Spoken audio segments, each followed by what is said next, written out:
아멘.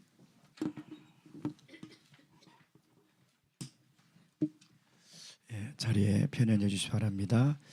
입춘이 지나고 나니 정말 봄이 오는 것 같지 않습니까? 오늘 날씨가 굉장히 포근했던 것 같습니다.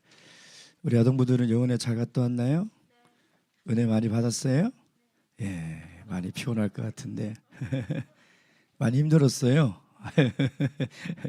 예. 예수님 이름으로 하나님 말씀 함께 또 공부하도록 하겠습니다. 우리 오늘 창세기 25번째 아브라함의 승리 본 말씀은 창세기 14장 1절부터 24절입니다. 자, 읽지는 않겠습니다. 제일 좋은 거는요, 미리 한 장을 읽어오시는 게 제일 좋고요. 그것도 안 되면 이제 돌아가셔서 집에서 주무시기 전에 한번 읽어보시면 훨씬 더 우리 함께 공부한 내용들이 머릿속에 오랫동안 남고 또 깨닫는 것이 분명히 있을 겁니다. 우리가 신앙생활하면서 참 중요한 질문 중에 하나가 믿음이 무엇인가, 이게 굉장히 참 중요한 질문입니다. 왜냐하면 믿음은 정말 요상한 거거든요. 우리의 노력으로 이루어지는 것도 아니고, 그렇다고 해서 노력을 안 해도 안 되는 것이고, 하나님의 전적인 은혜이며, 믿음은 질일까, 믿음은 양일까, 참 믿음이 도대체 뭘까, 믿음 생활을 굉장히 오래 하면서도 믿음에 대해서 이야기하려고 하면 참 뭐라고 정확하게 하기가 참 어려운 그것 중에 하나가 믿음이 아니겠습니까? 그래서 하나님은 우리들의 이런 이 고민을 아시고 창세기 12장부터 믿음의 조상이라는 것은 믿음이 좋다는 뜻이 아니라는 것이죠. 믿음의 모델이라는 것입니다. 그래서 우리가 아브라함을 쭉 따라갈 때에 믿음이 무엇인가라는 질문을 우리는 계속 던져야 한다는 것이죠.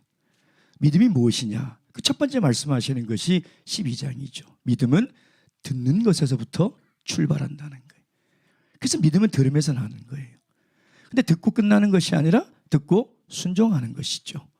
그래서 믿음은 들음에서 나며 듣고 순종하는 것, 그것이 믿음의 출발이라는 것입니다. 근데 믿음은 뭘 만납니까? 기근을 만난다는 거예요. 믿음은 어려움을 반드시 만나게 돼 있습니다. 또 지나가니까 뭘 만납니까? 믿음은 또 뭐 만납니까? 갈등을 만나죠. 그 가족 간의 갈등이 일어나지 않습니까? 그럼 만난다는 거예요. 근데 믿음의 기근과 갈등이 일어나는 그 원인이 똑같아요. 뭐예요? 먹고 사는 문제예요.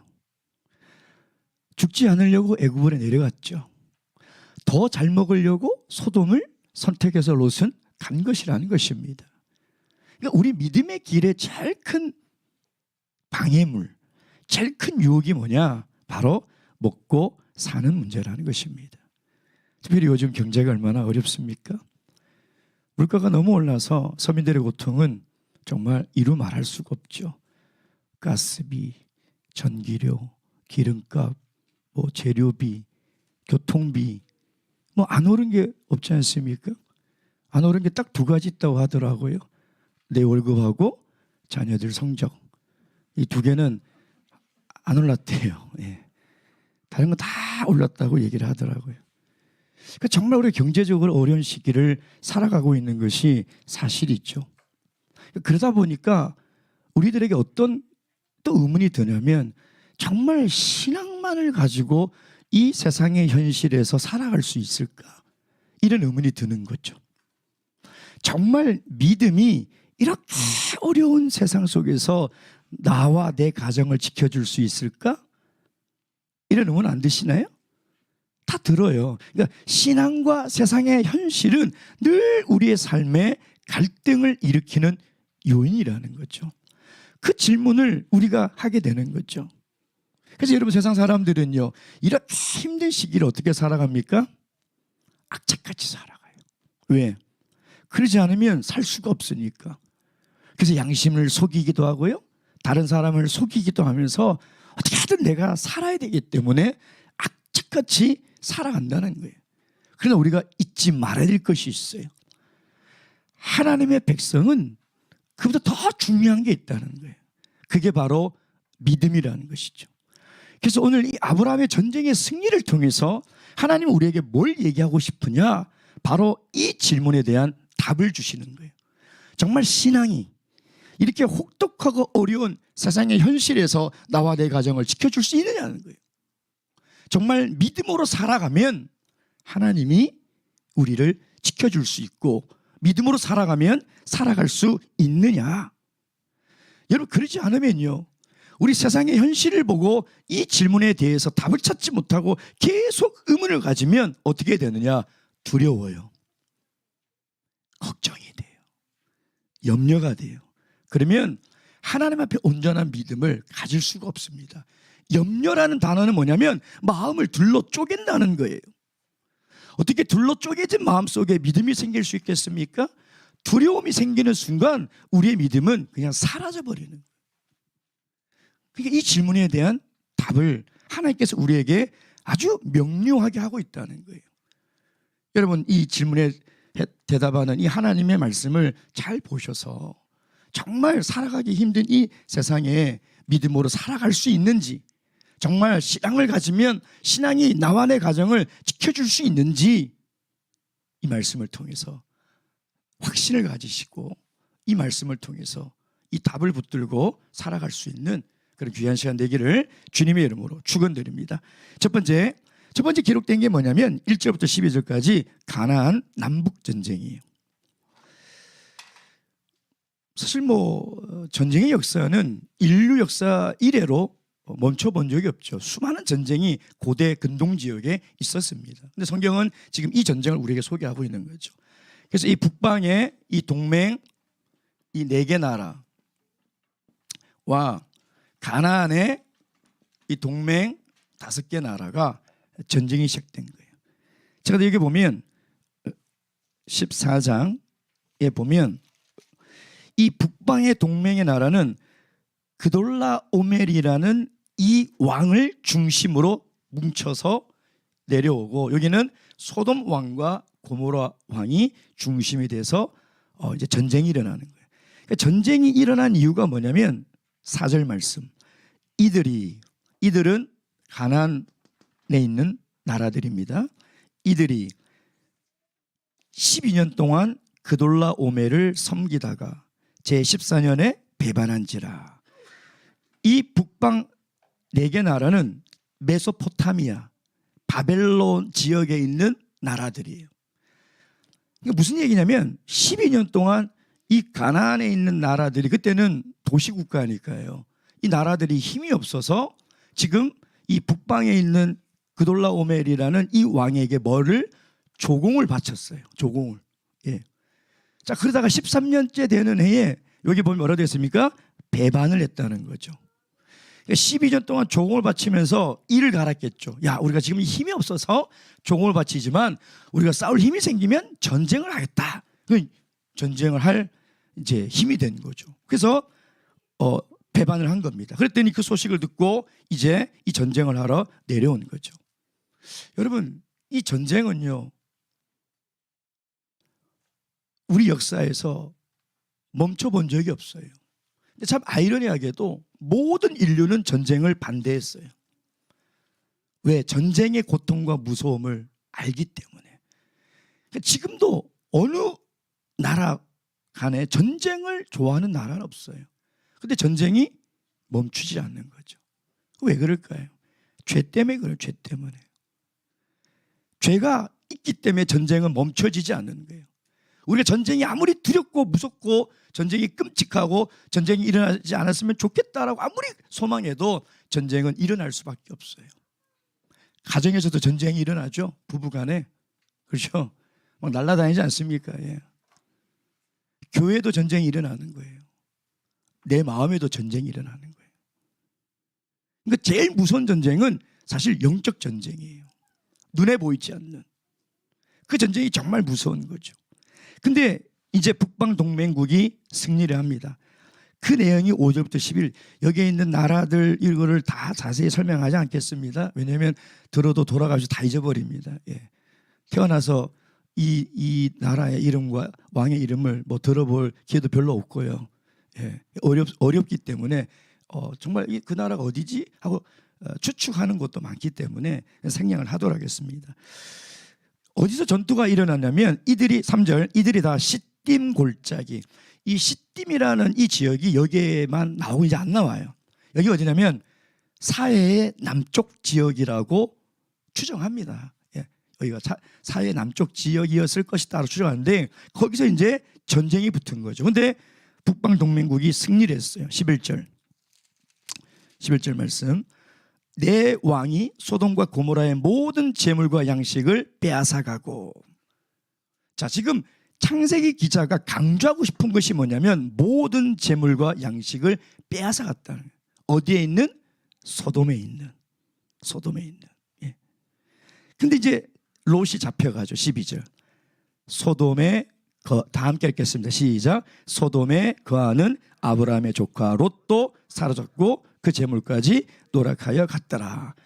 자, 여기에도 어디에 강조가 되어 있냐면 그 재물도예요. 그 재물도.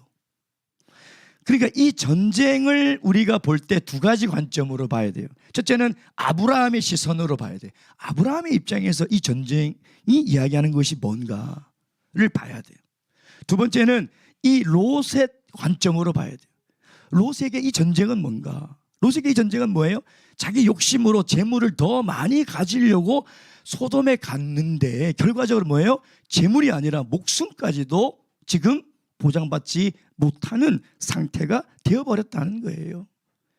그러니 인간적인 선택이 어떤 결과를 우리에게 주는지를 우리에게 이야기하고 있는 거죠.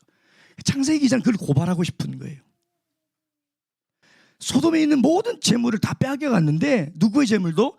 롯의 재물도 다 빼앗겨 갔더라는 거예요. 그걸 얘기하고 싶은 거죠. 여러분, 왜 창세기에 이 남북 전쟁을 우리에게 소개하고 있을까요?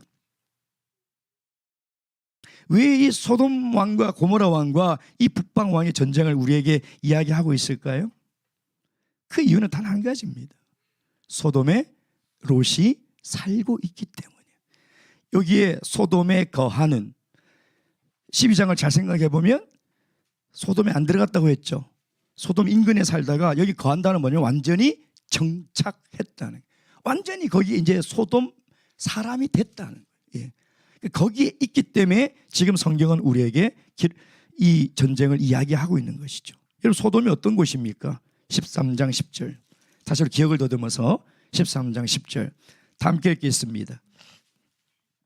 10절 시작. 이에 롯이 눈을 들어 요단들을 바라본즉 소알까지 온 땅에 물이 넉넉하니 여호와께서 소돔과 고모라를 멸하시기 전이었는고로 여호와의 동산 같고 애굽 땅과 같았더라. 인간의 눈으로 볼 때는 엄청나게 좋은 땅이라는 거예요.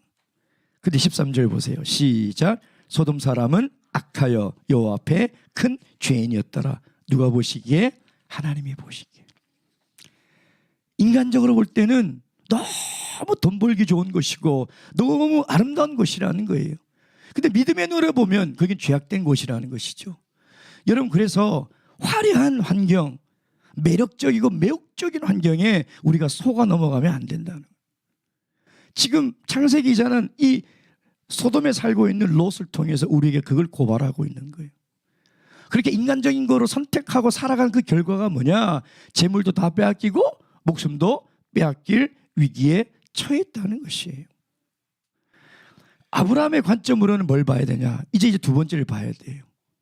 그러면 이 믿음의 사람으로서 이 전쟁을 통해서 위기를 맞은 이 롯을 어떻게 대할 것이냐? 즉 하나님의 백성으로서의 책임이 도대체 뭐냐? 그걸 우리에게 이야기를 하고 있는 거거든요. 자, 13절 읽겠습니다. 14장 13절. 13절 시작.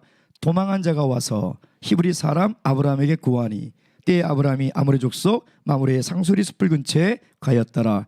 마므레는 에스골의 형제요 또 아넬의 형제라. 이들은 아브라함과 동맹한 자더라. 롯이 잡혀갔다는 소식을 아브라함이 듣게 되는 거예요. 여러분이 아브라함이라면 어떻게 할 것 같아요? 저는 묵상을 하면서 이 자식 잘 됐다. 그렇게 삼촌 말 안 듣고 돈에 뭐가 씌워가지고 그렇게 예의도 없이 그냥 홀라당 지가 먼저 선택하고 가버리더니 에이 잘됐다. 그럴 것 같아요. 여러분 어떨 것 같아요? 이미 이 강대국에 잡혀갔는데 내가 할 수 있는 게 뭐가 있어? 아유 안타깝지만 불쌍하지만 어쩔 수 없는 거 아니야? 이러지 않겠습니까? 여러분 생각해 보면 아브라함에게 롯은 굉장히 부담되는 존재였습니다. 왜? 하나님이 다 떠나라 했는데 혹처럼 달고 다녔거든요. 기껏 데려왔더니 예의도 없잖아요. 신앙도 없잖아요. 그죠? 올라가 가버렸어요? 그러니 솔직히 아브라함은 상처가 되지 않았겠냐 이 말이에요. 여러분. 여러분 같으면 어떻게 대할까요? 만약에 여러분에게 상처 주고 예의 없이 대하고 아주 이기적으로 대하는 어떤 사람이 아주 큰 위기를 맞아서 아주 난처하게 돼 있어요. 여러분 가서 도와줄 수 있겠습니까? 여러분 가서 도와줄 수 있겠어요?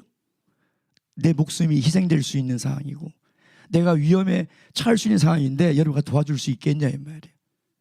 믿음의 사람은 도와줘야 된다는 거예요. 하나님이 그걸 얘기하는 거예요. 믿음의 사람은 그럼에도 불구하고 그리스도인의 책임을 다해야 된다는 것이에요.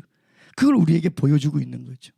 자, 그래서 드디어 이제 구출하러 갑니다. 14절 15절 제가 읽겠습니다. 아브라함이 그 조카의 사로잡힘을 듣고 집에서 길리고 연습한 자 318인을 거느리고 단까지 쫓아가서 자, 이제 그리스도인의 책임을 다해야 되겠다. 하나님의 백성의 책임을 다해야겠다 하는 것까지 좋다 이 말이에요. 자, 근데 보세요. 318명 대 북방나라의 4개 나라의 군단. 이게 말이나 되는 소리입니까? 그러니까 도와주는 마음을 가진 건 괜찮은데 현실적인 문제요. 아브라함에게 그런 능력이 있느냐 없느냐. 이게 이제 중요하잖아요. 마음은 도와주고 싶은데 지금 현실적으로 이 롯을 도와줄 수 있는 능력이 있냐 이 말이에요. 여러분이 말이 되는 소리입니까? 집에서 아무리 기르고 훈련시켰다 하지만 318명 데리고 적어도 몇만 명일 건데 그리고 정예 군대잖아요. 이들과 맞붙는다는 것이 말이 되는 소리예요? 예? 말이 되는 소리 아니에요. 그러면 홍해를 가는 건 말이 되는 소리예요? 그럼 여리고를 점령한 건 말이 되는 소리입니까? 골리앗을 넘어뜨린 것은 말이 되는 소리냐 이 말이에요. 말이 안 되는 소리죠. 그러니까 믿음으로 나아가야 된다는 거예요. 이게 누가 봐도 불가능한 얘기예요. 이 무모한 얘기라는 것입니다. 똑똑한 사람들은 어떻게 해요? 계산기를 두들겨요. 318명 대 몇만 명. 이건 안 돼. 마음은 있어도 이건 불가능해. 이건 안 돼. 왜? 현실적으로 계산하니까. 현실적으로 보니까 이건 싸움이 안 되는 것이죠. 근데 성경이 우리에게 얘기하는 건 뭐냐면 믿음의 사람이란 내가 할 수 있느냐 없느냐가 중요한 게 아니에요. 하나님이 원하시는 일이냐 아니냐 이게 중요한 거예요. 그게 믿음의 사람이에요. 믿음의 사람은 하나님이 원하시는 일이라면 내가 능력이 안 돼도 해야 된다는 거예요. 왜?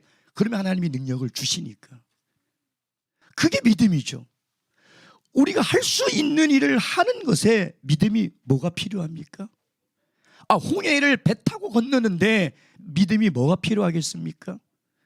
여리고성을 우리의 전략과 무기로 무너뜨린다면 믿음이 뭐가 필요하겠냐 이 말이에요.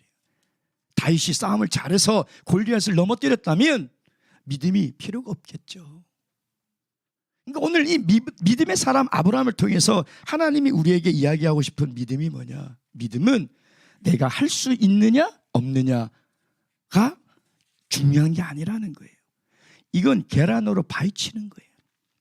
믿음은 내가 할 수 없는 일이지만 하나님이 원하시는 일이라면 하는 거예요. 그게 믿음이에요. 하나님은 그걸 우리에게 얘기하는 거죠. 그래서 믿음으로 한 결과가 뭐예요? 지금 우리가 그걸 318명이 뭐 대단하면 얼마나 대단해. 사실은 구출하러 갔다가 맞붙었어요. 그래서 롯만 구출하고 온 게 아니에요. 어디 있습니까? 16절 모든 빼앗겼던 재물과 자기 조카 롯과 그 재물은 소돔 왕이 빼앗긴 거거든요. 그 재물들과 또 뭐예요? 또 부녀와 인민이 뭐냐면 포로예요, 포로. 그러니까 롯만 구하러 갔다면 그래 뭐 318명이 저녁에 야밤을 다 급습했으니 가능할 수도 있겠다라고 생각할 수 있죠. 근데 성경은 그런 우리의 생각을 다 아시고 지금 이렇게 기록해요. 그게 아니라는 거예요. 이 네 개 나라 군대와 전쟁을 일으켜서 지금 소돔 왕에서 그 사해 인근에서 소돔 왕에게 빼앗아간 재물과 그 군인들을 다 빼앗아 왔다는, 이거는 불가능한 일이죠. 지금 그걸 우리에게 이야기하는데 이것이 바로 믿음의 결과라는 거예요. 아브라함이 전략을 잘 세우고 318명이 무슨 특전사도 아니고 그 결과로 구출해온 것이 아니라 믿음의 결과를, 하나님이 기뻐하시는 일을 아브라함은 했기 때문에 하나님이 도와주셨다는 거죠. 자, 그래서 세 번째, 이 아브라함의 신앙을 이제 우리에게 얘기하는데, 자, 전쟁에서 승리하면요 고대 근동에는 항상 왕들이 나옵니다. 나와서 맞이하죠. 지금도 마찬가지예요. 지금도 훈련소에서도요, 아주 힘든 훈련을 마치고 딱 들어가면 사단장이랑 다 나와가지고요, 막 군악대랑 나와가지고 막 위로하고 막 격려를 합니다. 지금도 전쟁에서 이기고 돌아오면 대통령이 나가서 맞이하는 거예요. 우리 파병 어떤 부대가 뭐 이라크라든지 어디 가서 임무를 다 완성하고 오잖아요. 대통령 반드시 나갑니다. 예. 그는 전쟁의 역사가 그때부터 지금까지 똑같이 이어지는 거죠. 근데 누가 나오느냐? 18절. 다 함께 읽겠습니다. 시작. 살렘 왕 멜기세덱이 떡과 포도주를 가지고 나왔으니. 누가 나와요? 살렘 왕 멜기세덱. 뭐 세덱 이름 아닙니다. 예, 멜기세덱. 이 왕이 뭘 가지고 나왔다고요? 떡과 포도주. 근데 또 한 왕이 더 나와요. 누가 나옵니까? 21절 시작. 소돔 왕이 아브라함에게 이르되 사람은 내게 보내고 물품은 내가 취하라. 또 나오는데 누가 나와요? 소돔 왕이 나옵니다. 소돔 왕은 물품을 취하라. 지금 두 왕이 전쟁에서 승리한 아브라함을 영접하러 나오는데 지금 이렇게 나오는 거죠. 여러분, 이 멜기세덱이라는 이 사람은 갑자기 튀어나왔어요. 근데 이게 살렘 왕이라죠. 뭐 살렘이 예루살렘일 거라고 뭐 이야기하는 신학자들이 있지만 아닐 거라고 얘기하는 사람들도 많습니다. 도대체 어딘지는 잘 몰라요, 사실은. 예. 그래서 멜기세덱의 이름의 뜻을 또 뭐 한 세 가지로 해석을 합니다. 근데 많은 학자들이 이야기하는 것은 뭐 의의 왕 이런 이름의 뜻을 가지고 있다라고 추정하는데, 이 사람이 구약에 안 나와요. 이제 여기 나오고 성경에 안 나와요. 도대체 이 왕이 도대체 누군지를 몰라요. 근데 신약에 가면 나와죠. 자, 히브리서 6장 20절.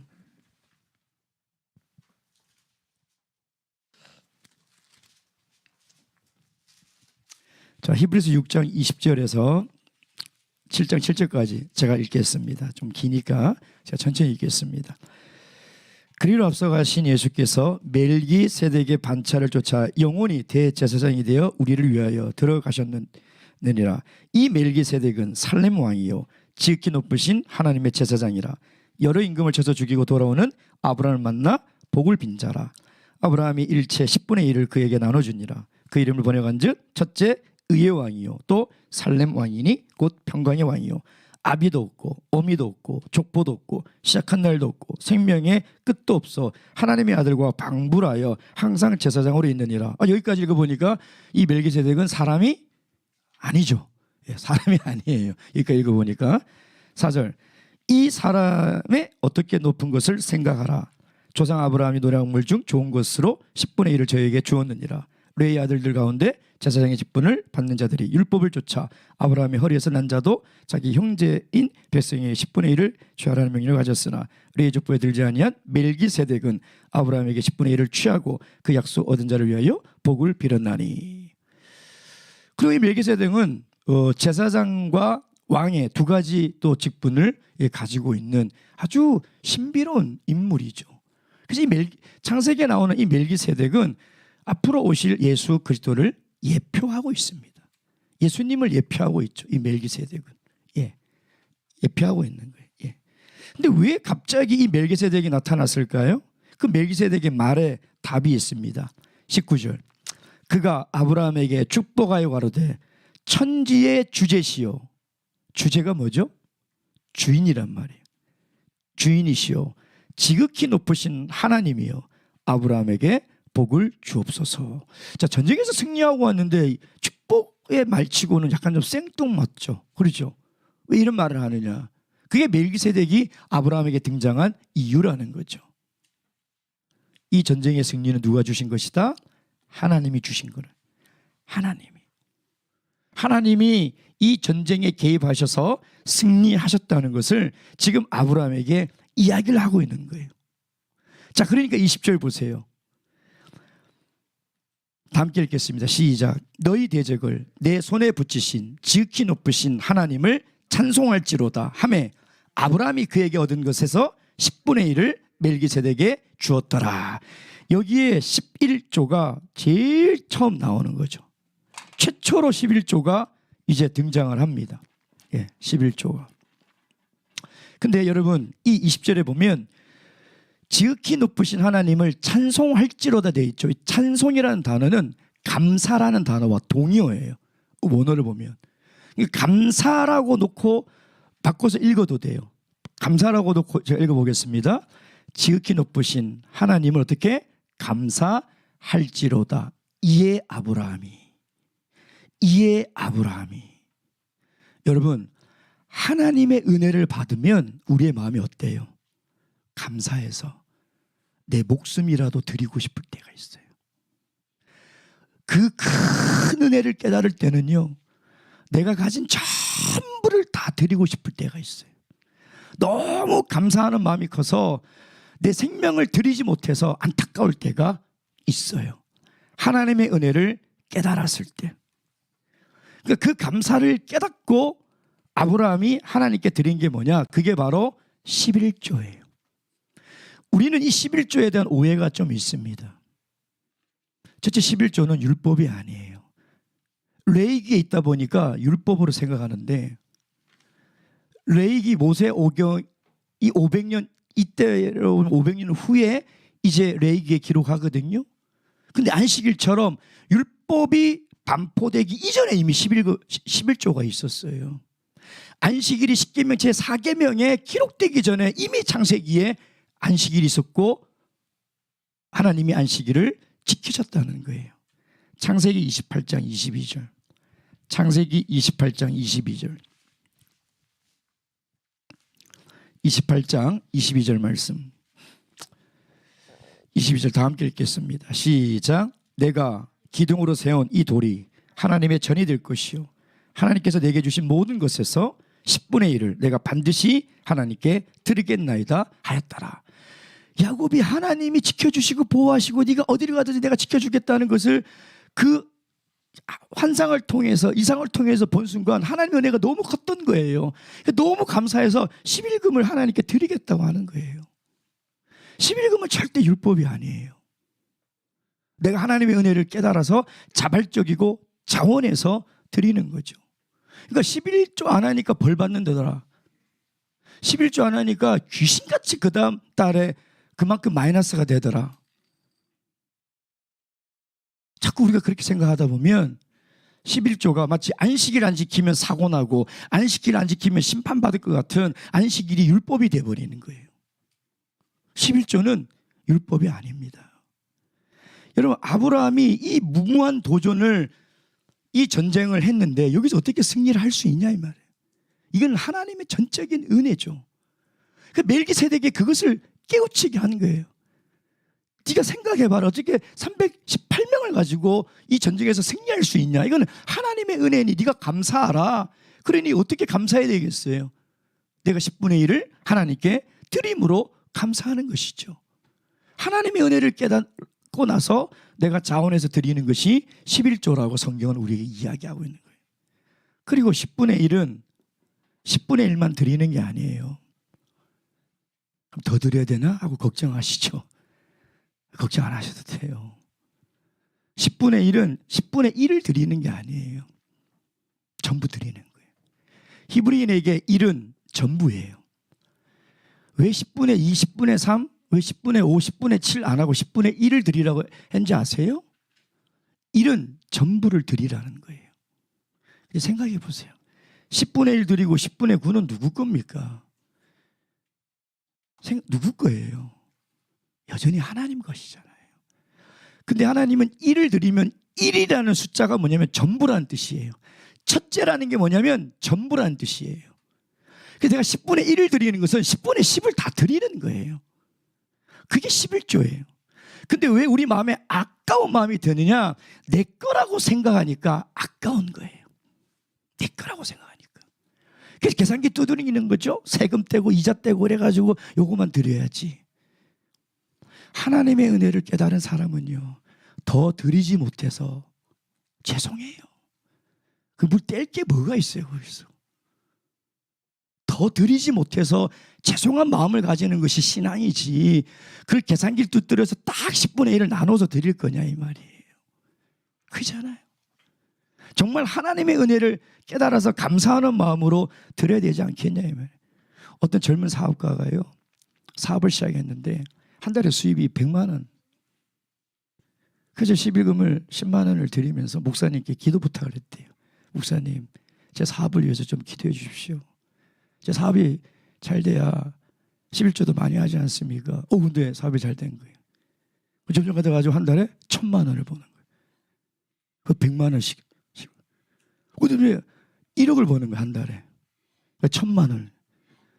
사업이 너무 잘 돼가지고 10억을 버는 거예요, 한 달에 10억을.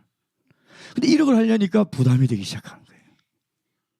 야, 한 달에 1억씩 11금을 하려니 얼마나 부담이 되겠어요. 그래서 그 고민을 목사님께 털어놨더니, 그러세요? 형제님 걱정하지 마세요. 제가 형제님의 11금이 다시 줄어들도록 기도해 드릴게요. 11금이 올라가는 것은 내 축복이 올라가는 겁니다. 왜 그걸 계산하고 깎고 있어요? 하나님이 보시면 하나님이 요구하는 게 우리가 가진 돈일까요? 11조는 사실은 헌금을 하는 게 아니에요. 11조는 우리 신앙의 고백이에요. 우리 신앙의 고백. 정말 하나님의 은혜에 내가 감사한다는 고백이라는. 제가 저번 주에 아동부 설교를 하는데요, 제목이 우리 이렇게 예배해요. 그 예배를 기도를 어떻게 하고 찬송을 어떻게 하고 헌금을 어떻게 해야 되는가 우리 아동들에게 가르치고 있는데, 헌금을 하는 그 마음을 제가 가르치고 있었어요. 근데 우리 아동부들의 예배의 특징은 서로 대화를 하면서 하죠. 예. 설교 중에 유겸이가 목자님 일로 와보래요.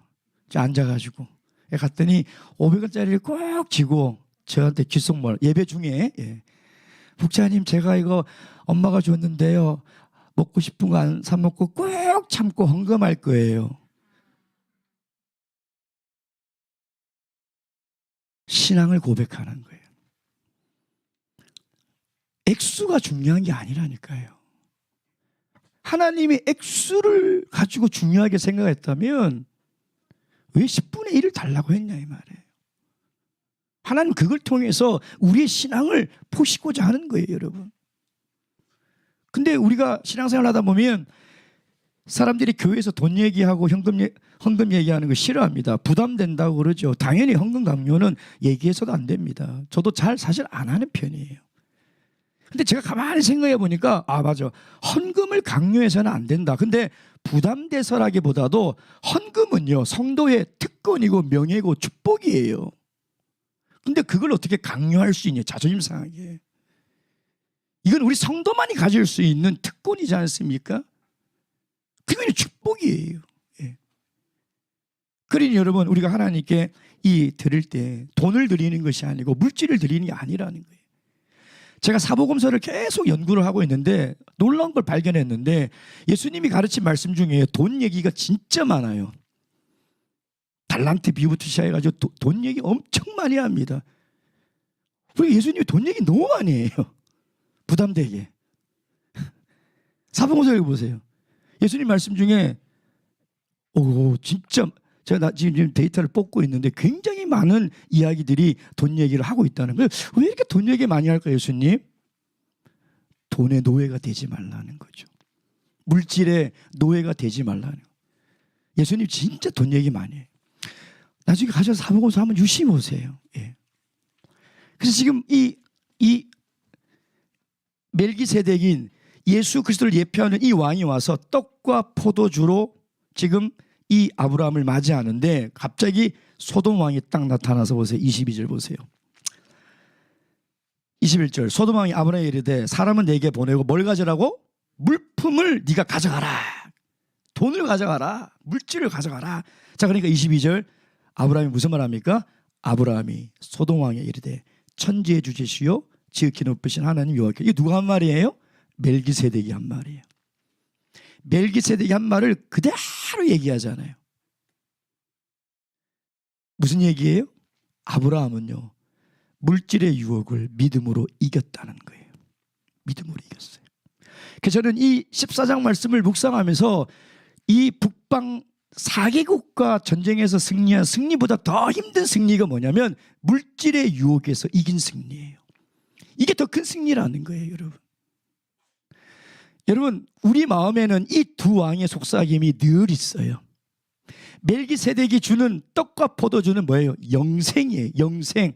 예수님이 떡과 포도를 주면서 우리에게 영생을 약속하셨던 영생을 주시는 거예요. 근데 물품 뭐예요? 세상의 물질이죠. 그러니까 하나님께 11조를 바치고 헌금할 때 이 두 가지 마음이 멜기세덱이 우리에게 자꾸 얘기해요. 물질에 노예되지 마라. 영생을 빼앗기지 마라. 돈을 사랑하는 것은 일만하게 뿌리라고 디모데 후서입니까 전서에 나와 있지 않습니까? 계속 얘기하는 거죠. 근데 소돔 왕은 뭐라고 얘기해요? 야, 물질은 네가 취해라. 내가 돈을 줄게. 자꾸 이렇게 얘기하는 거죠. 거기서 승리해야 돼요. 뭐래요? 믿음으로. 아브라함은 믿음으로 승리했다는 거예요. 그래서 저는 이 전반부의 전쟁의 승리보다 더 값진 승리는 바로 물질의 유혹에서 승리한 아브라함의 믿음에 있다는 것입니다. 우리 교훈과 적용 우리 나누고 기도하겠습니다. 첫째, 영적 전쟁에서 승리하는 성도가 될 수 있도록 또 무모한 것 같지만 하나님이 원하시고 기뻐하는 일이라면 우리가 믿음으로 도전해야 돼요. 계산기를 두드리지 마시고 믿음으로 도전하는 그런 삶이 될 수 있도록, 그리고 세상에 눈에 보이는 물질의 것에 더 마음을 두지 마시고 정말 보이지 않는 영생의 영원한 생명의 영적인 축복을 사모하는 우리가 될 수 있도록 기도하시겠습니다. 기도하실 때 특별히 오늘 한정선 모친 아들 우리 박민재 형제님이 퇴원하셨습니다. 많이 건강해지고 계시고요. 이제 일주일에 한 번만 병원에 가서 검사를 하면 되고요. 건강이 많이 좋아지시면 신방을 요청하겠다고 이렇게 말씀하셨습니다. 우리가 또 간절히 바라는 것은 그 가정이 믿음에서도 회복될 수 있도록, 수술이 잘 되고 건강이 회복한 이 모든 것이 하나님의 은혜임을 깨달아서 다시 하나님을 믿는 믿음을 가질 수 있도록 이 가정을 위해서 기도하도록 하겠습니다. 기도하시겠습니다.